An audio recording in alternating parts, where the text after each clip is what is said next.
Good morning, friends. David Wright here, and I am your host of the Disruptive Innovators, Champions of Digital Business podcast. And today I am lucky enough to be joined by Boris Shulkin. Boris, it's a pleasure to have you. Great to be here. Thanks for the invitation, David. Yeah, absolutely. So to start, could you tell our listeners a little bit about your current role for those who may not know? Certainly.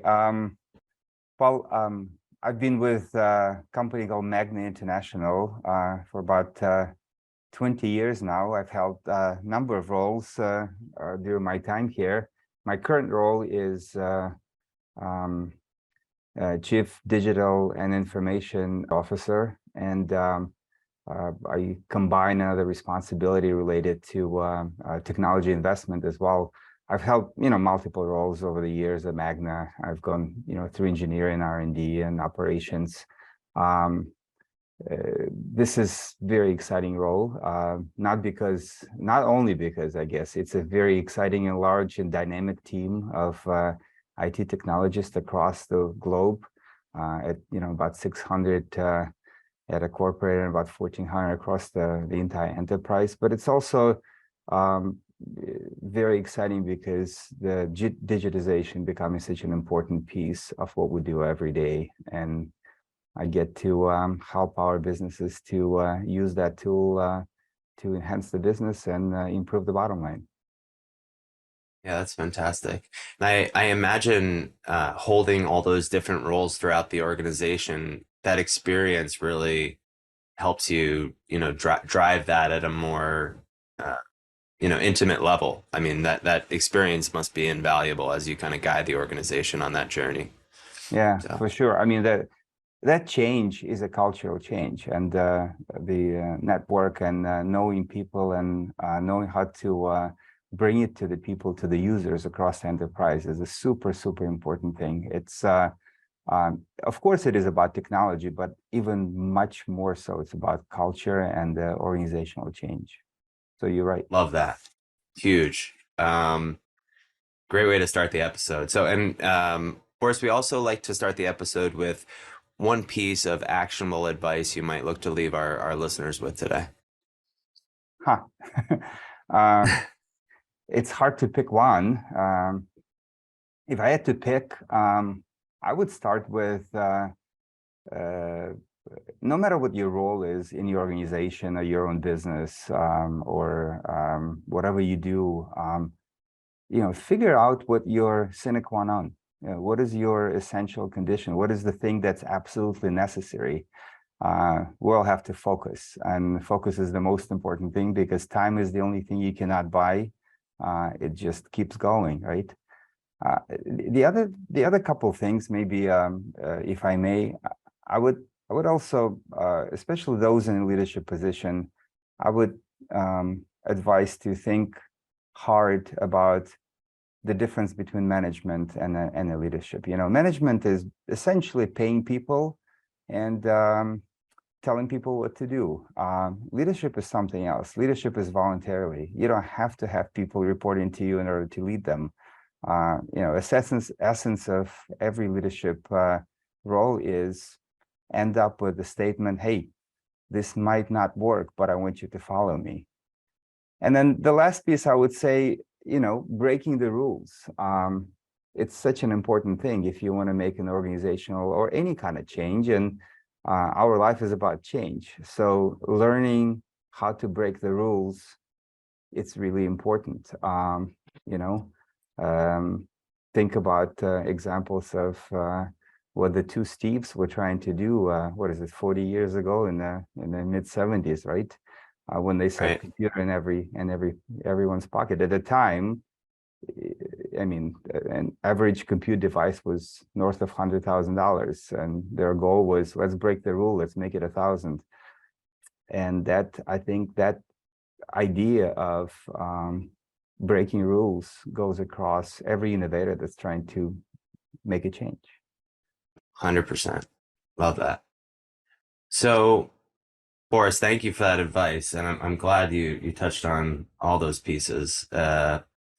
let's get into a little bit about your backstory. So, now you're the leading digital executive of a huge international organization. Where did you start out, and kind of how did you get to the position that you're in now? Um, it's a good question. Growing up, I never expected to do what I do, as probably most of us. Growing up, all the way through almost high school, I was going to be a professional musician. Uh, Everything that I've done was leading towards that career. And then there was, due to family conversations, put it this way, something got changed, and I ended up really following an academic career in computer science, math, and statistics. Hmm. Um, so that career continued for quite a few years. I ended up um, essentially going towards, staying at the academia and teaching. I had multiple PhD students by that time. And then another accident happened, and I met someone who really convinced me that industry is the way to be. And that's what led me to Magna ultimately. And so for, more than a quarter of a century, I've been doing this. Very lucky to ended up by pure accident at a company like Magna. Magna is very unique. I don't know how many of your listeners know about it, but it's a $37 billion enterprise. It's the largest automotive supplier in North America with 170,000 employees, 350 manufacturing facilities across the world. It's really covering, it's very unique in terms of automotive supplier. It's covering deep product knowledge in pretty much every product out there, and has a unique capability to engineer and build complete vehicles, which we've been doing for years for OEM customers. And essentially the way to think about Magna is it's a one-stop shop manufacturer and premier partner to our OEM customers. So very lucky to have my background and be part of this enterprise that is so unique and so diverse and so dynamic at the same time. Yeah, it's I'll admit I didn't know enough about Magna. I had heard about Magna, but after meeting you, just to understand the magnitude of what you guys are doing is really impressive. Um, so you've been at Magna, you know, a lot of your professional career now, but you have that experience that you mentioned in academia and as a musician too, which I think is really interesting because it's like, how do you get to Carnegie Hall? Practice, practice, practice, right? So I think Exactly. developing that rigor uh, for me as an entrepreneur was so crucial. And I wasn't a musician, but just that stick-to-itiveness, uh, it's part of, I think, succeeding as really any career, and also innovation as well.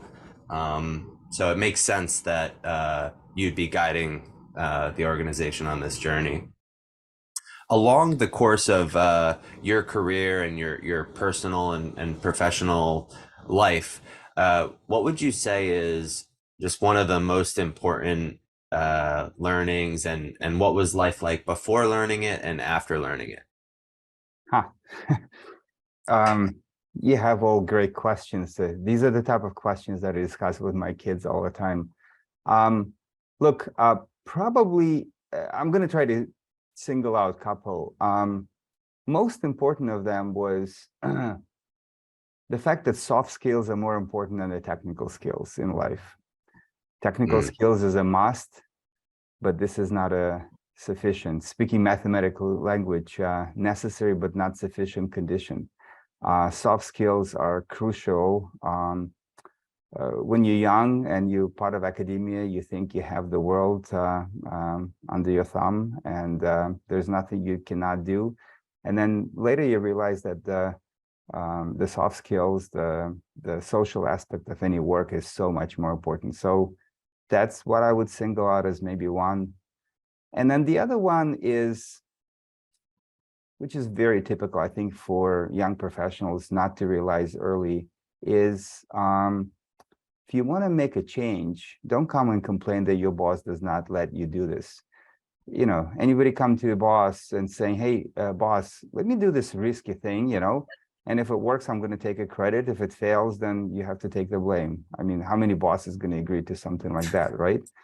A much more Right. prudent thing to do is take something small, do it without permission, take the blame if it fails, and take the credit if it works.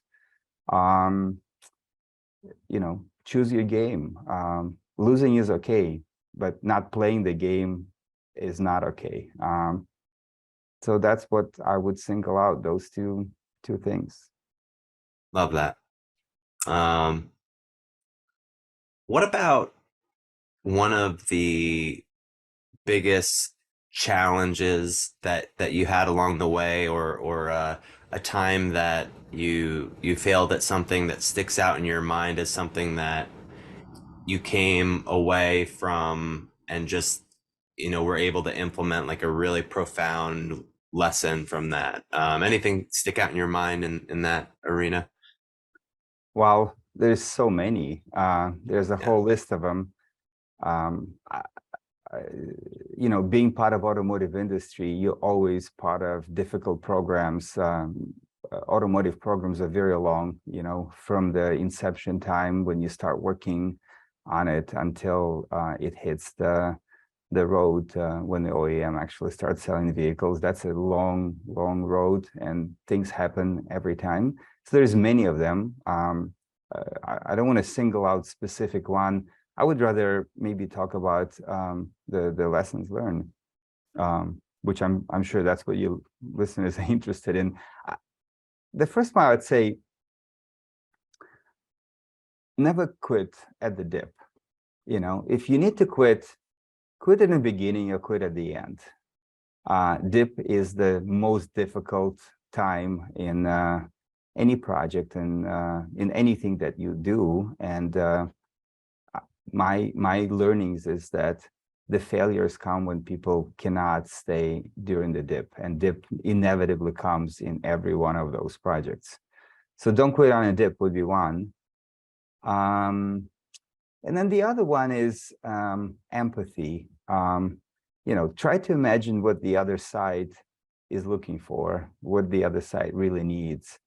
And that doesn't really necessarily mean that cave in, but understand it and build a solution knowing what the other side is looking for, you know?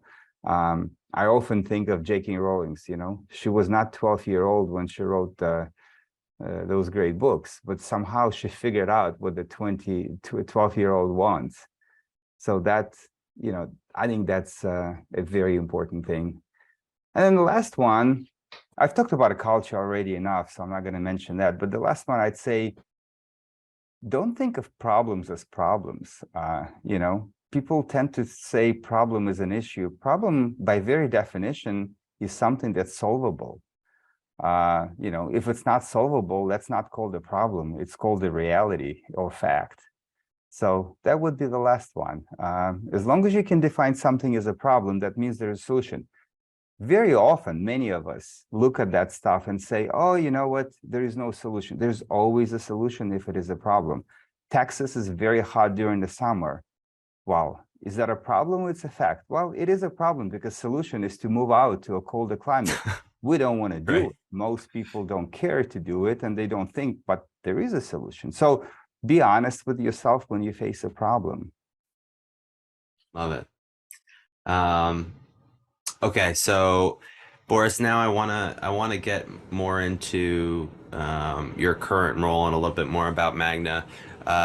Before we dive in, I like to ask our guests your favorite book or literary piece, either that you're reading now or all time dealer's choice. And I know there's probably multiple ones, but whatever Yeah. whatever comes to you in this moment. Yeah. So I like reading. I'm a reader, right? So I'm going to give you two. I'm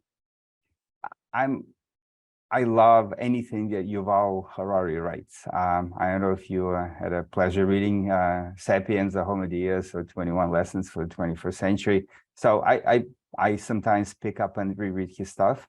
Um, current book that I'm about to finish, I'm fascinated, very relevant to the technologies today, is Chip War by Chris Miller. If anybody is into technology and the role of China and geopolitical issues related to technology, I think that's a phenomenal book to read. I think Yeah. I'd leave you with those two. That's a good one. I hadn't heard of that one. This It is how just I came build out. It my just came out just literally very recent.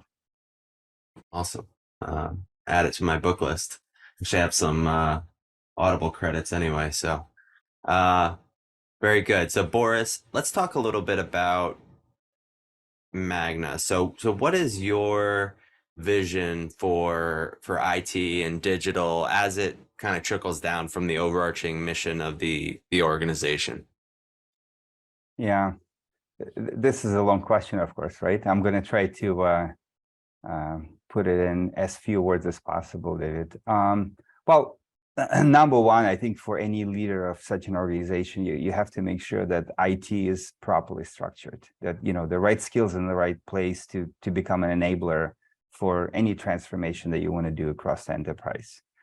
Mm, While you're doing this, it's important that you ensure that anything ongoing, delivery of ongoing essential business critical services, stay on top of it, right? That you don't disturb that, because we are the bloodline of the organization in many ways. The next piece would be, make sure that you have a holistic and structured approach to the governance of the portfolio across the entire IT. What are the right priorities? What can we drop? What do we need to keep? What do we bring new?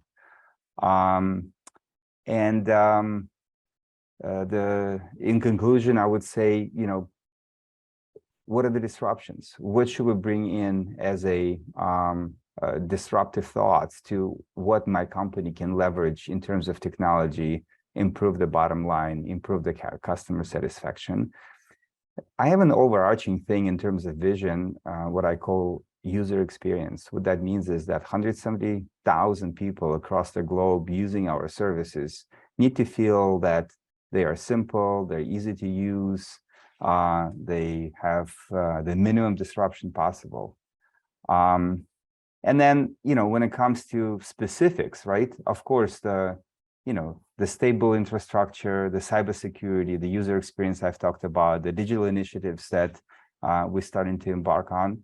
And then from the technology investment, I've mentioned that I do have that role as well in Magna, is, I tend to use or overuse that phrase. Arthur C. Clarke said it a long time ago. Any sufficiently advanced technology is indistinguishable from magic. So how do we bring the magic to our users? What we're doing right now is magic. Zoom. Think about it. 20 years ago, people would say, "Oh my God, this is incredible!" Right? A simple thing yeah. to us. We don't even think about it, but to me, that fits that definition. So what is the next one? Yeah. I'm Uh, you can probably guess I'm a Star Trek fan, right? So if you look at all the technologies out there, we're kind of exhausted possibilities based on our imagination. I think what's missing in current generation is, I'm going to be a little critical, is a little bit of a lack of imagination. What's next? When we were kids growing up, we had a lot of what's next, and many of those next already here. So what is the next? yeah, it's so true. They're striving for that, and it was evident. I like to think that I'm more on your side of the table than the latter. At least time will tell. Um, so, what about some of the key initiatives that you guys are focused on right now? Well, the first one, probably the largest one I just talked about, right? The digitization transformation. I think of it not as a single initiative. I think of it as a journey for the company, right? We do have a clear vision right now. We are starting to execute on this in multiple areas of a company, but I also think of it as something that would need a continual tweaking and course correction as we grow across the company, right? And any transformation, especially digital transformation in a large enterprise like Magna, it's an inclusive sport. So there's a lot of cultural aspects to and organizational change aspects to make this work properly. And the last piece is on a digital piece is, it's hard, it's difficult, it's worthwhile doing because how important it is, but it doesn't mean that we cannot have some fun along the way as we're doing this, right? So that's the message I'm trying to send to the team. The other big piece, kind of connected to this, because as digitization grows across the enterprise and enters the manufacturing facilities, not just the enterprise related stuff, right? The cybersecurity becomes more important. So cyber threats are, escalating. The frequency is increasing, severity and complexity increasing. You probably heard of, in the middle of the summer, several of the automotive suppliers related to Toyota were shut down as a result of some political upheaval going on in Europe, and it was a cyber attack. So this is, for us, it's a daily, weekly event. Very strong team. We extending the cyber protection to all aspects of our enterprise, the plant floor and beyond. So that's super important. Watching the existing technology across the enterprise, patching, identity, access management, data loss protection, all of that is so critical. And then I've talked already, conventional IT, user experience, the simplicity, reliability, self-sufficiency. We have several really large initiatives in the ERP area. Internally, we call it Grand Slam. It's a multi-year project to unify the systems across 200 plants across the globe. We just finished something very similar related to HR, where we commonized the systems across the entire company. It was a multi-year undertaking as well. So that's that's how I would describe it. It all, at the end of the day, comes under a very simple guideline of making technology and data accessible to our people seamlessly, easily at their fingertips whenever they need it. Yeah. I really appreciate that you brought up the user experience because and you brought up Steve and Steve earlier. Working backwards from that experience is really what it's all about, right? And I've found in my role that perception is everything. So really spending the time to put my arm around the folks that are going to need to, eat the dog food is so crucial, because if they don't appreciate it and they don't get it, their perception and use of the project, I could implement the solution in perfection, right, without error. But if they're not using it and they're not happy with it, it's a failure, It's right? as if it So, doesn't exist. I cannot agree more. That is, I mean, you hit it on a nail. Absolutely. what about uh, what about the biggest challenges Magna's facing right now as an organization? Um, Well, if you allow me, I'm not going to comment on the entire organization. I'm just going to comment on my role and the area where I'm in. sure. I give you an idea of the vision and things that are we taking on as a large undertaking. So related to that, right?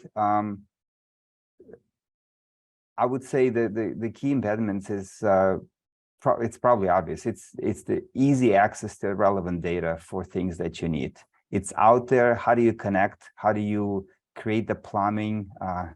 I call it plumbing plus in order to enable all the data flow properly to the right people, having high reliability of it, and accessibility is the key. Because, like you said just a few seconds earlier, just because it's there and it works in the minds of technology people and the people, the users, I call them decision makers. So when people say, who's a decision maker? Well, there's 170,000 decision makers in my company. Every single person at their desk or their press line or whatever they do is a decision. We're making decisions every minute of our life when we're there. So that decision maker needs to have that easily accessible, reliable, trusted data. So that'd be one. Culture we've talked about, right? It's not an impediment, but it's something to really understand well and recreate the culture of data-driven versus gut-driven decision-making process, right? Another one probably worth mentioning is in my daily life, I feel this. I'm sure you feel it as well. There's a lot of technology white noise out there. Next new article in Wall Street Journal comes up, and all of a sudden, the entire community says, "What about this?" Well, so the dealing with the white noise, when people get excited without really underlying reason, and then 6 months later that curve comes down and the darling of yesterday becomes a foe of today. Time, I would say, is a difficult thing because you cannot buy that, so use it wisely. And then on my tech investment role, I would say dealing with the biggest misconception about technology. In my mind, the biggest misconception about any technology is people sometimes assume that there is a path. Well, there's no path.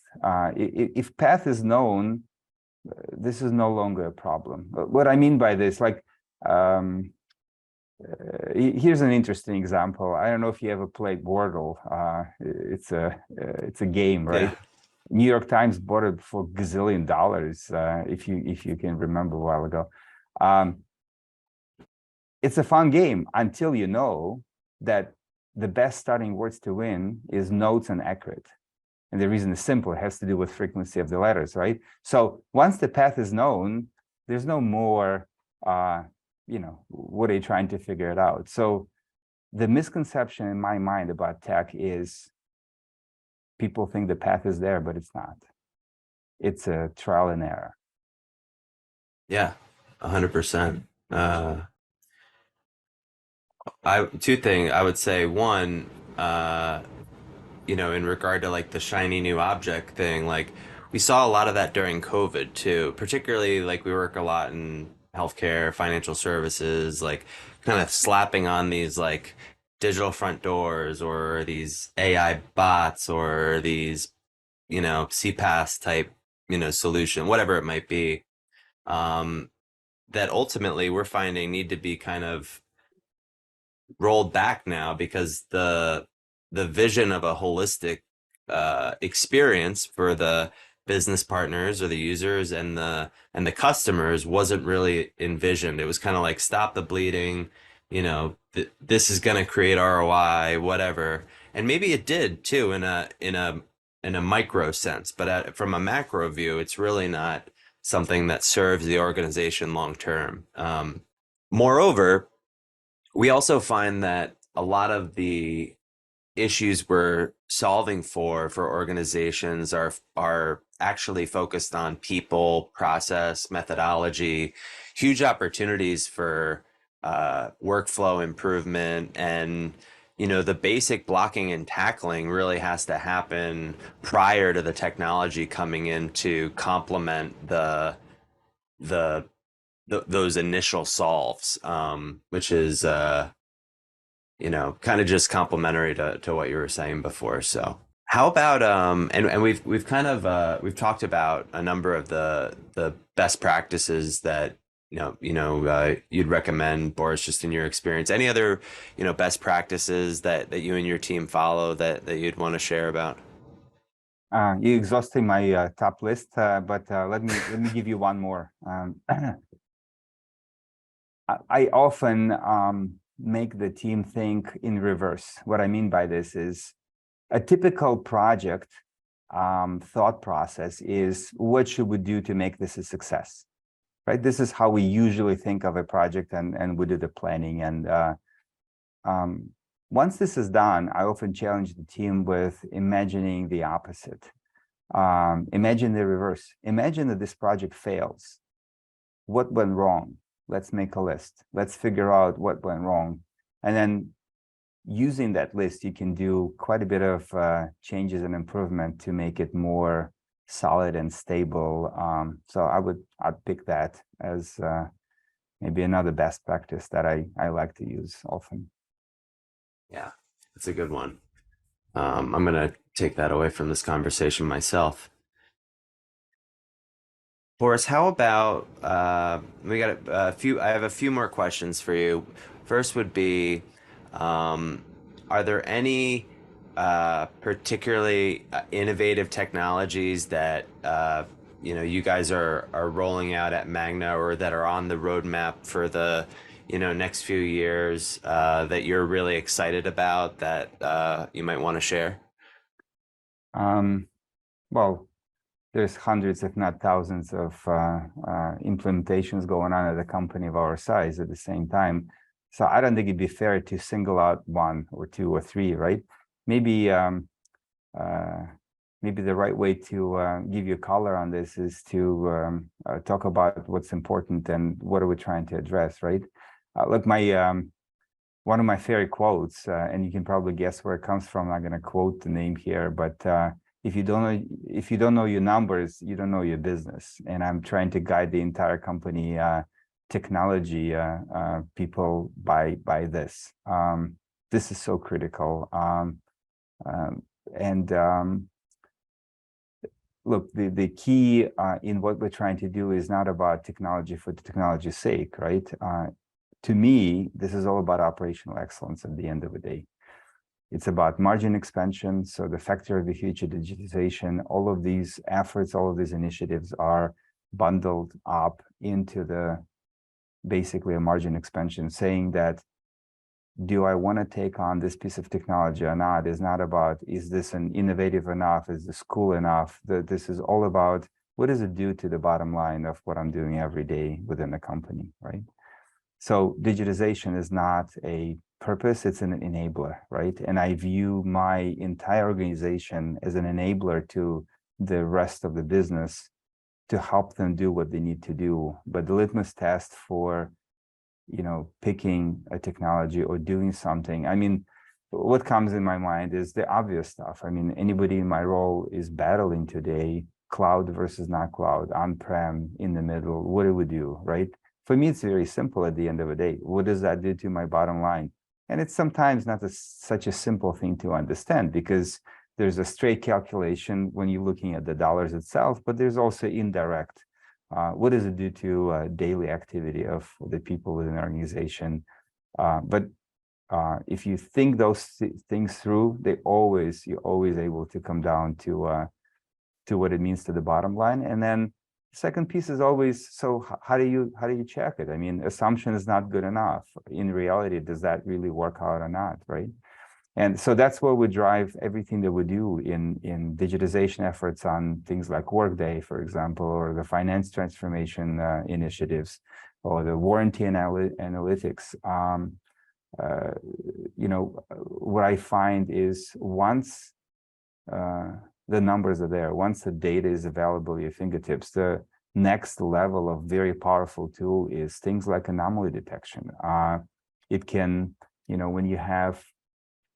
when you're dealing with hundreds and thousands of events on a daily, weekly basis, what do you direct your efforts? How do you focus? Well, this is where the technology can really help you focus and put the red flags where red flags doesn't mean it's bad. There may be a good explanation why this is happening, but it really helps to focus the resources and effort on a regular basis. So that's the type of technology I'm very excited about. I don't like to throw big words like AI and things like that. Of course they are, but at the end of the day, it's the data analytics methods. AI is one of the tools. There's many. So I don't view it as again, tech for tech's sake. It's what's the underlying reason you're doing it, and it's to improve the bottom line of a company. My preaching to my team is always. I ask them a questions. What is the product of a company? We're a public company, And then people go, oh, you know, we make cars, or we make transmissions, or we make ADAS systems, or make seats, we make closures. No, no, no, no. The product of a company, there's only one. It's the profit of a company. So that's what the driving reason for it at the end of the day. All these things that people put on the list are means to get to an end. Yeah, 100%. So Boris, as we look to wrap up here, I have a couple more questions for you. First would be, you guys are in the automotive industry. Obviously, with the advent of EV, I think there's, a lot of potential there. But what do you think will be some of the biggest changes, kind of globally, as time passes in the automotive industry? Well, let me pick my crystal ball and see what's in there. But on a serious note, look, what I would like your viewers and listeners to take out of this is automotive industry is very cool. It's a high-tech industry. It's super attractive for any tech geek. I'm among those. It's in the middle of the largest revolution happening in the last 100 years in it. It's truly becoming, it is already very complex, very high tech. There's a emergence of non-automotive industries entering the automotive industry in a ways that some of them we can imagine, things like what's happening in autonomy and ADAS and connectivity, and some of them we can't really imagine, right? So expectations from consumer changing, and this convergence of automotive and non-automotive is going at a very fast pace. So one point I would take out of it is it's a cool industry, which probably 25 years ago would be still a cool industry, but not to the tech geeks, maybe to the mechanical engineers, right? The other thing is, and that's important for any technologist, is be careful when you choose the path, because the problem with in some areas where the competition knocks out players and it becomes a commodity, it becomes a race to the bottom. And I'm always watching what is happening in that area, and because the problem with racing to the bottom that you may win, that's not what you're looking for. And then, we've talked about the white noise a little bit, seeing the forest for the trees. It's very important. The hype cycles are coming up and down, and they sometimes destroy the value where the value is there. It's natural. Investment community focused on shorter terms. I'm a really believer that things are coming up eventually will come back again. I've lived long enough. I didn't mention it in the introduction, but my very, very first job was, believe it or not, many, many years ago, was at a laboratory called AI Lab. So every new thing is a well-forgotten old, what I'm trying to say. In between of that job and the current hype on AI happened what we all call AI winter. So